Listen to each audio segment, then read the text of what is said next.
नमस्कार मुलांनो. आज आपण मराठी सुलभ भारती इयत्ता 5वी मधील धडा 19वा अनुभव 2 हे शिकणार आहोत. आज हम चैप्टर 19 अनुभव 2 यह लेसन पढ़ने वाले हैं. हा अनुभव आहे आपण आपल्या आईबरोबर कसे वागतो, आई आपल्याला कशी मदत करते, आपण आपल्या आईला कशी मदत करतो ह्याबद्दलचा. यह अनुभव 2 में हम सीखेंगे कि माँ मम्मी हमें कैसे मदद करती है, हम किस तरह से मम्मी को या माँ को मदद कर सकते हैं. तो यह अनुभव शेयर किया है. शाळा सुटली, स्कूल छूट गया. मी घरी निघालो और मैं घर के लिए निकल गया. वाटेत आई दिसली. रास्ते में मुझे माँ दिखी. तिच्या हातात 2 मोठ्या पिशव्या होत्या. उसके हाथ में 2 बड़े थैले थे. त्या खूप जड असाव्यात असे तिच्याकडे पाहून जाणवले. वो थैले बहुत हेवी रहेंगे ऐसे उसके पास देख के मुझे रियलाइज हुआ. मी धावतच आईला गाठले और मैंने दौड़ के मैं माँ के पास पहुंच गया. अगं आई, काय घेऊन चाललीस एवढं? मी आईला विचारले. माँ इतना क्या लेके जा रहे हो? ऐसे मैंने माँ को पूछा. तिच्या हातातील एक पिशवी घेऊ लागलो और मैंने उसके हाथ से एक थैली लेनी शुरू कर दी. अब यहाँ पे मैंने शब्दार्थ दिए हैं. शब्दार्थ में 2-3 शब्द मैंने नए दिए हैं जो सिमिलर लगते हैं. फॉर एग्जाम्पल शाळा स्कूल, पिशवी क्लॉथ बैग, जड इज हेवी एंड जाड इज फैट. तो जड हेवी हो गया और ज का जब जा हो जाता है जाड इज फैट. सिमिलरली गाठणे, मी आईला गाठले, त्यातले गाठणे is to catch up, but गोठणे इज टू फ्रीज. गोठणे फ्रीज हो गया. ऐसे जानवने टू रियलाइज, मला जानवलं, आई रियलाइज दैट उसके मम्मी के हाथ के बैग्स बहुत हेवी थे. विचारने टू आस्क, मी आईला विचारले. अब यहाँ पे मैंने लिंग, एक, अनेक, विरुद्धार्थी शब्द दिए हैं. ये मैंने इसलिए मैं दे रही हूँ क्योंकि जब ग्रेड 10 की जो पेपर पैटर्न है उसमें समानार्थी शब्द, लिंग, एक वचन, अनेक वचन, ये सारे ग्रामर का पार्ट है. तो अगर आप जो बुक मैंने बोला है बुक बनाएंगे और जिसमें ये सेक्शंस करेंगे, समानार्थी का एक सेक्शन, विरुद्धार्थी का एक सेक्शन, लिंग, एक, अनेक, तो ये आपके पास वोकैबुलरी बढ़ती रहेगी. आपको ये book till 10th grade use करना है. तो 10th ग्रेड तक आपके पास बहुत सारी वोकैबुलरी मिल जाएगी. तो यहाँ पे लिंग क्या है? शाळा इज स्त्रीलिंगी, पिशवी इज स्त्रीलिंगी, एक अनेक मीन्स सिंगुलर प्लूरल. शाळा का प्लूरल भी शाळा ही रहते हैं. पिशवी पिशव्या, विरुद्धार्थी शब्द, जड हलके, हलके मीन्स लाइट, मोठ्या छोट्या. अरे हळू, सामान सांडेल त्यातलं, ती म्हणाली. अरे संभाल के, उसके अंदर जो सामान है वो गिर जाएगा, ऐसे वो बोली. म्हणाली इज सेइंग, शी सेड. अगं आई, किती जड आहे ही पिशवी, काय आहे एवढं यात? मी विचारले. माँ कितना हेवी है ये थैला, क्या है इसमें? ऐसे मैंने पूछा. हे आपलं महिनाभराचं किराणा सामान आहे, आई म्हणाली. माँ ने क्या जवाब दिया कि ये अपना पूरे मंथ का ग्रोसरी का सामान है. एक पिशवी हातात धरल्यावर मला समजले त्या ओझ्याने आईचे हात लालेलाल झाले होते. और एक बैग पकड़ के ही मुझे समझ में आ गया कि मम्मी के हाथ पूरे लाल लाल हो गए थे बिकॉज ऑफ दिस लोड और बर्डन. ओके, सो यहाँ पे शब्दार्थ ऐसा है, सामान, स्टफ, थिंग्स, बहुत सारे सामान डालते हैं और उसमें से सामान में सास के बदले स बोलते हैं, समान, so it means equal. Okay, सांडने टू स्पिल, महीना अ मंथ, किराना ग्रोसरी, ओझे बर्डन और लोड, और उसमें एक अनेक क्या आया? महीना, एक महीना अनेक महीने. एवढ्या सामानाला किती रुपये लागले ग आई? मी विचारले. अब ये पूछ रहा है लड़का कि इतना सारा सामान जो आपने लिया तो कितने रुपए लग गए, कितने रुपए में ये परचेस किया, किती लागले असावेत? आईने उलट प्रश्न केला. बट माँ ने ही उल्टा क्वेश्चन किया कि तुझे क्या लगता है कितने रुपए लग गए होंगे? मी सांगितलेली रक्कम ऐकून आई हसू लागली और मैंने जो रक्कम मीन्स अमाउंट, मैंने जो रुपए बोले वो सुन के माँ हंसने लगी.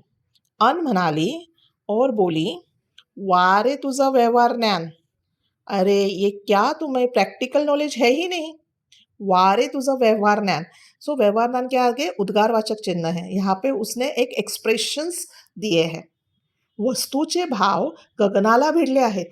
मीन्स महंगाई बढ़ गई है, बहुत सारे वस्तू के थिंग्स की किंमत बढ़ गई है. आहेस कुठे तू? तुझे कुछ पता है क्या नहीं?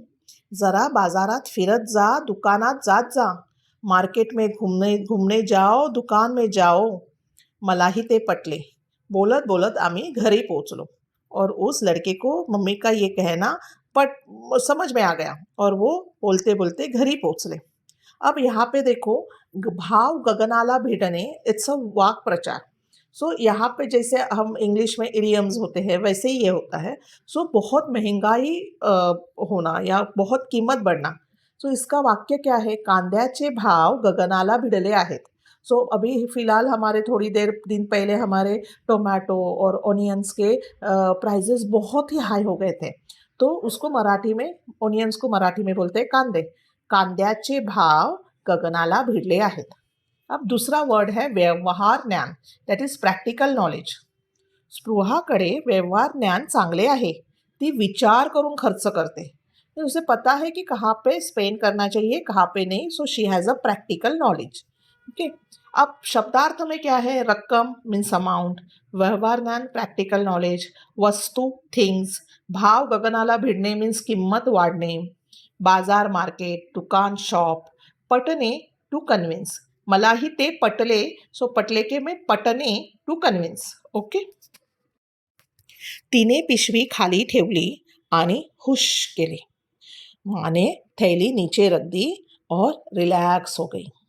बराच वेळ ती स्वतःचे हाथ दाबत होती. बहुत हेवी थी राइट बैग्स, तो इसीलिए अभी उसके हाथ दर्द होने लगे, तो खुद ही अपने हाथ दबा रही थी. आई, तू दर महिन्याला एवढं ओझं एकटीच घेऊन येतेस? मी तिला काळजीने विचारलं.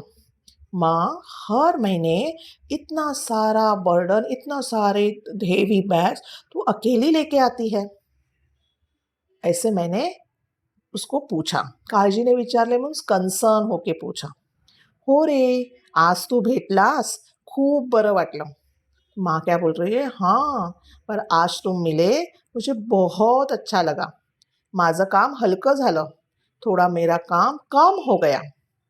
आई मनापासून बोलत होती. वो मन से दिल से बोल रही थी. ती खूप दमली होती. खूपच ती वो बहुत टायर्ड थी. तो यहाँ पे शब्दार्थ है हुश करने मीन्स टू रिलैक्स, थोड़ा हो गया काम. तो हुश करने का वाक्य क्या बना सकते हैं कि घर का पूरा काम ख़त्म करने के बाद जब कोई रिलैक्स करता है उसे हुश करते हैं. सो वी कैन से सीमाने घरातले सगळे काम आटोपल्यावर हुश केले. काळजी, वरी, दमणे टू गेट टायर्ड. मी आईला म्हणालो, आई, ज्या दिवशी माझ्या शाळेला सुट्टी असते त्याच दिवशी आपण किराणा सामान आणायला जात जाऊ. म्हणजे तूही दमणार नाहीस आणि माझंही व्यवहार ज्ञान वाढेल. मैंने माँ को बोला, माँ, जिस दिन मेरे स्कूल को छुट्टी होती है उसी दिन हम ग्रोसरी का सामान लाने जाएंगे. उससे क्या होगा? आप तू ही दमनार नाहीस, आप भी थक नहीं जाओगी और मेरा भी प्रैक्टिकल नॉलेज बढ़ेगा. तो ये था अनुभव 2.